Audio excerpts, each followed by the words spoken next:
शाही दसरा महोत्सवाला निधी उपलब्ध करून द्या, अन्यथा पालकमंत्र्यांना घेराव घालणार. कोल्हापुरात शिवसेना ठाकरे गटाचा इशारा. कोल्हापूरच्या शाही दसरा महोत्सवाला राज्य सरकारकडून राज्य महोत्सवाचा दर्जा मिळाला आहे. मात्र महोत्सव सुरू होण्याला 3 दिवसांचा अवधी असताना राज्य सरकारकडून निधीची तरतूद न केल्याने कोल्हापुरात ठाकरेंची शिवसेना आक्रमक झालेली आहे. शाही दसरा महोत्सवाला निधी उपलब्ध करून न दिल्यास कोल्हापूरचे पालकमंत्री प्रकाश आंबेडकर यांना घेराव घालू, असा इशारा ठाकरेंच्या शिवसेनेचे जिल्हाप्रमुख रविकिरण इंगवले यांनी दिला आहे. याबाबतचे निवेदन निवासी उपजिल्हाधिकारी संजय तेली यांना देण्यात आला. राजश्री शाहू महाराज यांच्या काळापासून दसरा महोत्सव हा कोल्हापूर जिल्ह्यामध्ये शाही इतमामात होत असतो. भारत देशामध्ये म्हैसूर नंतर आपल्या कोल्हापूर जिल्ह्याचा दसरा महोत्सवासाठी नंबर लागतो, देशात दुसरा. आणि ज्या राजश्री छत्र शाहू महाराजांनी ही परंपरा सुरू ठेवली, त्यांच्याच राज्यामध्ये त्यांच्या जिल्ह्यामध्ये दसरा महोत्सवासाठी हे राज्य सरकार तुटपुंज इतकी देखील रक्कम देऊ इच्छित नाही. निधी त्यांनी दिलेला नाही. यावेळी का दिला नाही याचं कारण माहिती नाही. दीपक केसरकर हे शिवसेनेचे मंत्री महोदय असताना, पालकमंत्री असताना त्यांच्या माध्यमातून निधी मिळाला होता. यावेळी अजूनही आलेला नाही.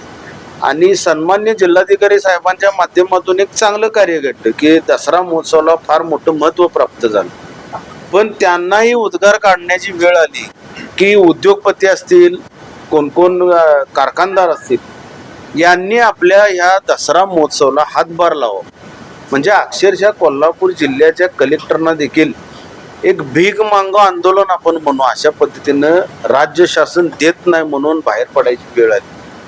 माझे एक प्रामाणिकपणे मत आहे राज्यकर्त्यांना, मंत्री महोदयांना, जर तुम्ही निधी देऊ शकत नसाल तर प्रत्येक मंत्र्याचं मानधन आणि जिल्हाधिकाऱ्यांच्या पासून सगळ्यांचं मानधन ह्या दसरा महोत्सवाला घातलं पाहिजे. त्यावेळी ती बरोबर 2 कोटीची रक्कम पूर्ण होईल. ह्या सरकारला याचं काही देणं घेणं नाही. देवाभाऊंच्या ॲडसाठी महाराष्ट्र राज्यामध्ये 50 कोटी 100 कोटी रुपये उडवले जातात, पण 2 कोटी रुपये राजश्री शाहू महाराजांच्या दसरा महोत्सवाला ही देत नाहीत. याचा अर्थ कोल्हापूरच्या बाबतीत नेहमी दुजाभाव करत आलेले आहेत. कोल्हापूरला नेहमी सावत्र भावाची भूमिका यांनी दिलेली आहे. आम्ही त्यांचा निषेध करतो. येणाऱ्या कालखंडामध्ये पालकमंत्र्यांनी जर निधीची तरतूद कायमस्वरूपी ठेवली नाही, जिल्ह्याचे पालकमंत्री ही जबाबदारी घेऊन, तर पालकमंत्री दिसतील तिथे आम्ही शिवसेनेतर्फे घेराव. Bureau report, SPN Marathi, Kolhapur.